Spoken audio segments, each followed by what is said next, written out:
amis, là on est à Las Terrenas.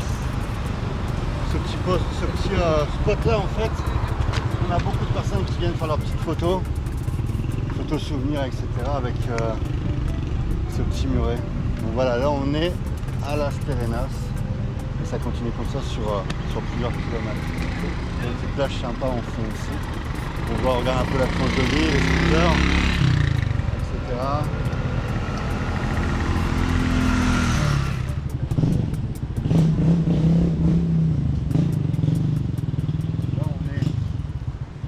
On est sur la plage James, qui est vraiment la favori, on va dire, de tous les Dominicains le week-end.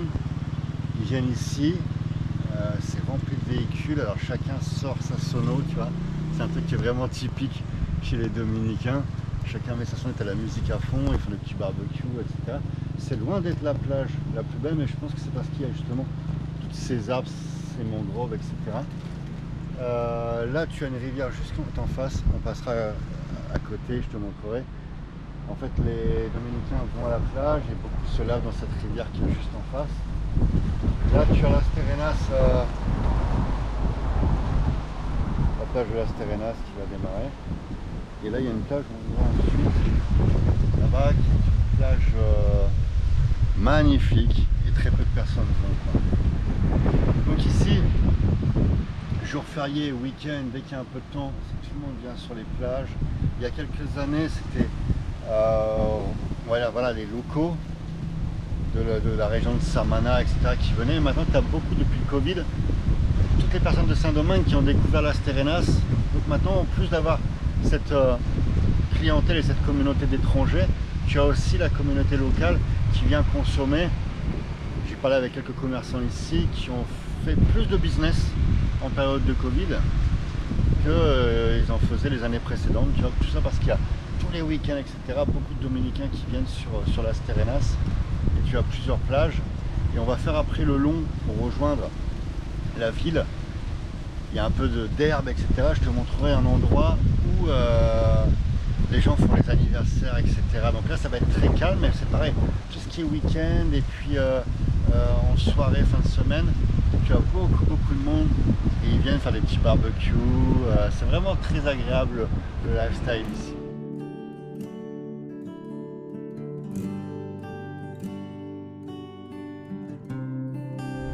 Il y a beaucoup de vent. J'espère que vous allez m'entendre. Vous voyez ce décor, moi, je trouve ça magnifique, la couleur de l'eau. C'est un décor de rêve. Et c'est un décor justement qui sert à beaucoup de réalisations hollywoodiennes. Beaucoup de films sont réalisés en République Dominicaine. D'ailleurs, il y a quelques mois de ça, il y a un tournage qui a eu lieu. Je t'ai montré la zone il y a quelques centaines de mètres d'ici. Alors, vous m'excuserez, je suis très mauvais au niveau des noms d'acteurs. Mettez-moi en commentaire quel est cet acteur justement. C'est l'acteur qui a fait le dernier Batman. Donc mettez-moi en commentaire comment il s'appelle. Il a tourné ici un film.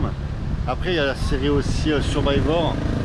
Je pense que c'est quelque chose en rapport avec Koh-Lanta si je ne me trompe, mais la version américaine, non, c'est ça? Il faudrait voir un peu en quoi ça consiste, mais tout le monde me dit voilà, il y a Survivor qui sont ici en ce moment, ils sont vers Samana. Il y a aussi les anges de la télé-réalité qui ont été enregistrés à Las Terrenas. Et une année, il me semble qu'il y a eu un Koh-Lanta justement qui a été fait dans les îles, pas loin d'ici. C'était ici? Oui, je crois. D'accord, tu vois, moi je suis très mauvais. Commentaire. Comment? Si au commentaire, au ouais, d'accord. Mettez-moi en commentaire si mes dires sont vérifiés. Parce que c'est les infos que j'ai des personnes qui sont ici. Mais voilà, c'est un décor qui est... moi personnellement c'est une bonne vibe. Là en plus on a un beau soleil. Donc on voit l'eau. Les participants du stage vont vraiment être dans un cadre. C'est un cadre idyllique, quoi. Et on est bien à l'écart, James, tu vois, parce que tout le monde, ceux qui viennent sur Las Terrenas, ils vont tous, il y a une grosse communauté de Français qui va sur c'est Las Ballenas, c'est l'une des plages où tu as tous les Français, tu vois. Et en fait, quand tu sors, si tu pars en direction vers El Limon, il y a des kilomètres de plage où tu es tranquille, il y a personne. Et moi, c'est vraiment ce que je recherche.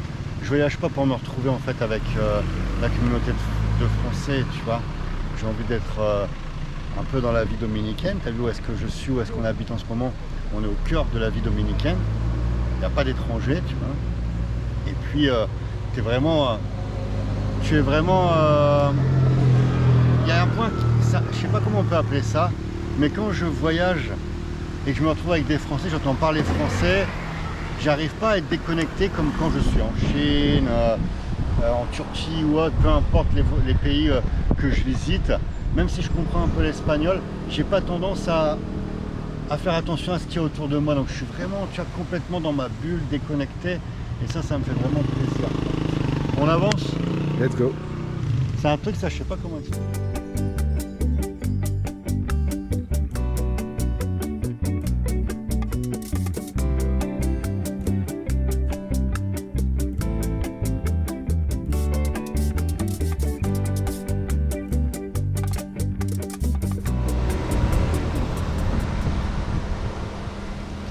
Donc voilà, c'est ici dont je vous parlais. Il y a beaucoup de personnes qui viennent en voiture, etc. Ils font des petits barbecues avec tous les ballons, avec l'âge de la personne, tu vois, pour son anniversaire, avec des tables. Et en fait, il y en a beaucoup ici, le week-end. C'est très joli, tu as un petit peu d'herbe, tu as le sable, tu as la mer qui est géniale. Voilà, là on est dans une autre République dominicaine. Pour beaucoup de personnes, la République dominicaine, c'est quoi? C'est les all-inclusive avec Punta Cana. Principalement c'est Punta Cana, il faut le dire, avec un petit peu Puerto Plata également. Mais en fait, il y a toute une République dominicaine qui est vraiment très belle et qu'il faut visiter si vous venez en Repdom, que vous allez quelques semaines ou quelques jours dans un all-inclusive. Surtout, n'hésitez pas à sortir en dehors de votre hôtel, ce serait-ce que pour voir, voilà, la population, de pouvoir visiter la vraie République dominicaine. Alors là, on est dans quelque chose qui est encore, voilà, ça, c'est Las Terrenas, il y a énormément d'étrangers qui sont venus s'installer ici. On n'est plus dans la République dominicaine profonde, mais des choses que tu peux avoir à quelques kilomètres, tu vois, de voiture. Il faut surtout pas éviter. Moi, j'ai connu la République dominicaine à j'avais 19 ans, donc ça va faire 19-20 ans. Et à l'époque, on te disait, surtout tu viens dans ton hôtel, tu restes dans l'hôtel, en dehors c'est hyper dangereux, vous allez vous faire escroquer, vous faire voler, etc. En fait, le but était simple, c'est que tu restes dans l'enceinte du all-inclusive, et là, croyez-moi, vous vous faisiez voler par les prix des excursions qui étaient 3 ou 4 fois plus chers. Il faut surtout profiter de ce décor. Voilà, la République dominicaine, c'est pas plus chaud que peu importe n'importe quel pays dans le monde. Bien entendu qu'il y a des quartiers à Saint-Domingue, des quartiers, des endroits où on sait que c'est pas, et voilà, il faut pas aller t'aventurer comme tu le ferais pas dans certaines quartiers de banlieue, tu vois. Donc il faut vraiment pas s'inquiéter, il faut profiter de la République dominicaine en dehors des hôtels inclusifs où la bouffe est pas très bonne, où en fait tu fais quoi que de la piscine. Et la Repdom, c'est ça, c'est magnifique, quoi. Tu vas à Puerto Plata, tu as un décor qui est différent de celui de Las Terrenas. Si tu vas à Punta Cana, c'est pareil. Tu vas de l'autre côté à la frontière haïtienne, tu as des décors qui sont vraiment fantastiques. Surtout, visiter en dehors du all-inclusive. Du coup, Fabien, tout à l'heure, voilà, tu nous as exprimé un petit peu ce qui se passait, notamment dans les grandes villes Punta Cana, au niveau du all-inclusive dans les hôtels et tout ça.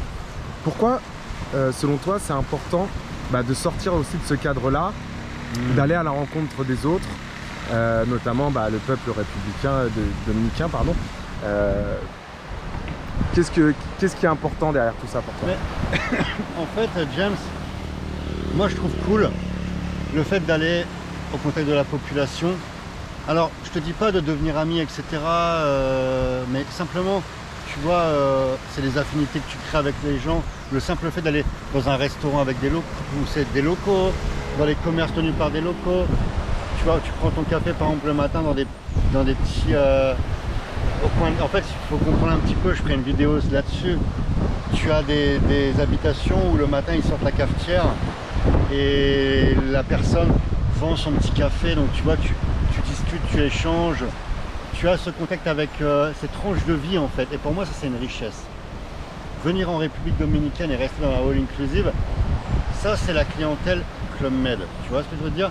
C'est des personnes qui voyagent dans plein de pays dans le monde. tu en connais, j'en connais, les personnes qui nous regardent, vous en connaissez forcément. Il y a des personnes qui ont visité des tas de pays dans le monde, mais qui sont restées dans le Club Med en fait, tu vois. Donc tu as fait la Sicile, tu as fait la République Dominicaine, tu as fait l'Asie, tu as fait la Thaïlande, peu importe, mais toujours dans ton club. Tu ne sais pas comment est la vie, tu vois. Et en fait, tu vois, moi je vois les enfants qui vont à l'école le matin, je vois, tu vois, je vais à la pompe mettre de l'essence, je discute avec les personnes comme tu as pu le voir hier, tu viens, tu sympathises. Moi, c'est ça, je trouve la richesse. On t'invite, viens, bah, si tu passes là-bas, j'ai un restaurant, tiens, tu peux venir boire un verre avec moi. Alors bien sûr, tu peux pas accepter toutes les invitations, mais tu vois, en fait, tu es au contact de la population et ça, c'est vraiment, c'est ça la richesse. La richesse, le contact avec l'humain. Tu as deux types de voyageurs, James. Tu as la personne qui voyage pour dire, j'ai été dans cette ville, il y avait tel monument, tel monument, tel monument. Je vais à Paris, il faut que je fasse l'Arc de Triomphe, la Tour Eiffel, le Sacré-Cœur, Notre-Dame. Je vais en Italie, tac, il faut que je voie la Tour de Pise, il faut que je voie le Colisée, etc.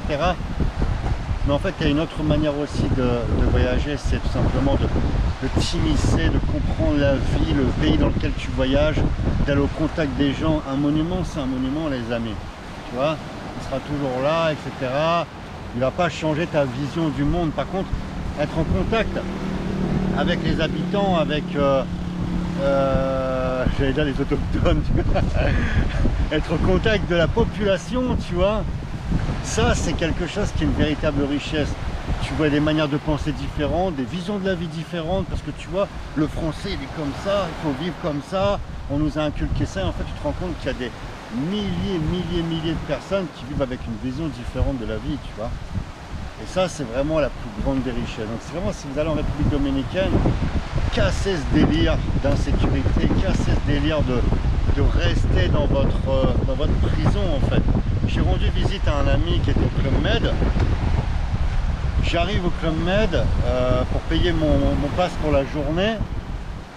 Il y a un mec qui arrive, il avait un problème avec sa douche. L'autre, il avait un problème d'électricité. En fait, je dis à mon pote, putain, tu viens ici, tu te retrouves dans les problèmes avec les Français, tu vois. T'es pas vraiment en vacances.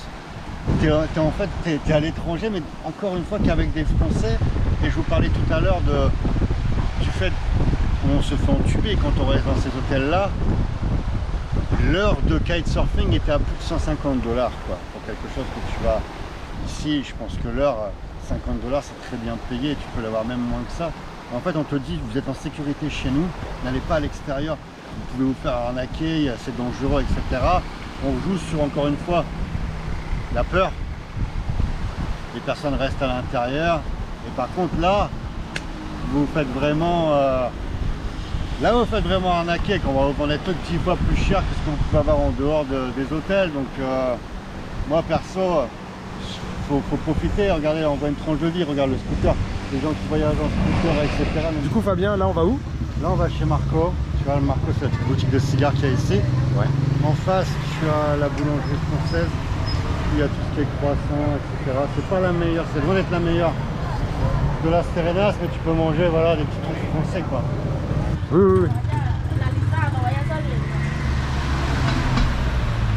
Ça sent le cigare. Ça sent le cigare, salut. Comment on va? Ça va? Oui. On va chercher des cigares. Ouais.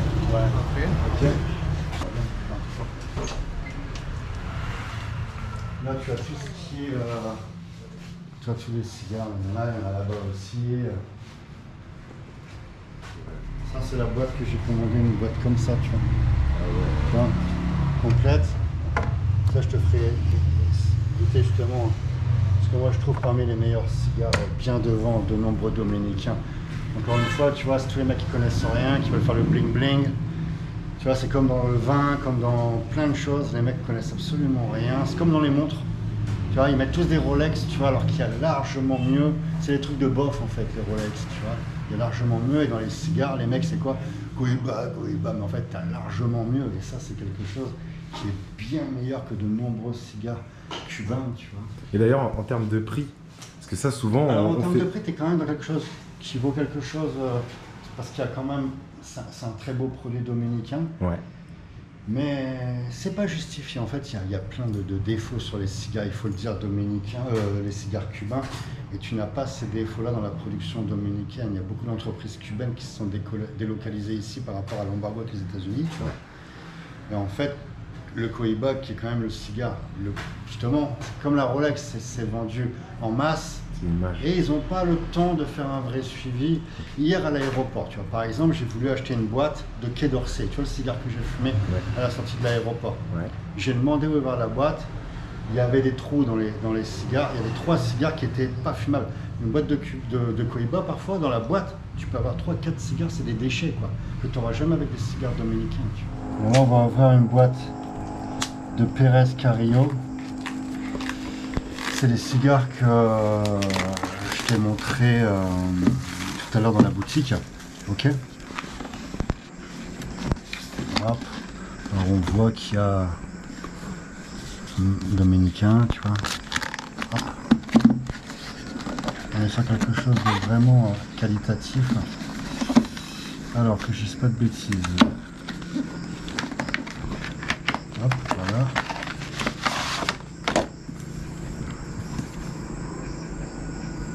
Fait à la main en République Dominicaine. On est sur du produit du cigare vraiment haut de gamme. Et je voulais faire une parenthèse justement au niveau du cigare. Il faut savoir que quand tu es dans le business, je prends l'exemple du vin. Les mecs me font rire, oui, vin ceci, vin cela. Il faut savoir que quand tu es dans le business, que tu achètes le vin en gros, tu vois un peu comment l'envers du décor en fait, tu vois. Et c'est le principe avec les cigares, les mêmes cigares. En fait, les vins, pareil, les vins sont primés. Ton café, c'est bon? Ok. Les vins sont primés, etc. Tu as aussi des magazines et c'est la même chose. Derrière les magazines, tu as les maisons aussi de cigares. En fait, quand j'ai les maisons, il y a des magazines en France qui sont tenus par le distributeur de certaines marques de cigares. Donc il va mettre en avant ces cigares, tu vois, dans les articles, dans les promos, aussi lorsqu'ils sont labellisés ou quand ils gagnent un concours. Le concours est aussi organisé parfois par le magazine en question. Donc en fait, le consommateur, pour la plupart, c'est comme pour le pinard, les mecs vont se dire experts en ceci, cela, et en fait, ils n'ont pas le palais, ou etc. T'as vraiment très peu de personnes qui ont ce savoir-faire et ces compétences, tu vois. La plupart des amateurs ne font que fumer ce qu'ils ont entendu en fait à droite et puis à gauche, quoi. Donc voilà, sur le Pérez, on va découvrir ensemble. Voilà, c'est magnifique. C'est magnifique. Tu vois, ce cigare en 2014, il a été primé, il a eu un lot de 95 sur 100. Il est second. Le premier, c'est un de chez eux aussi. Mais je le trouve beaucoup trop fort. Je l'ai déjà mis sur Instagram. Il va être plus dans le bleu, je te l'ai montré en fait. Celui-ci, je le préfère, il est plus léger, ok.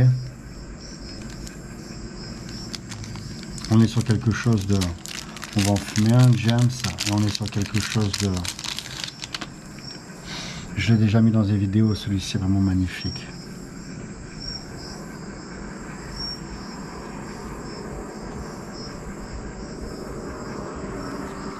Donc voilà, on va tester tout ça. Merci James.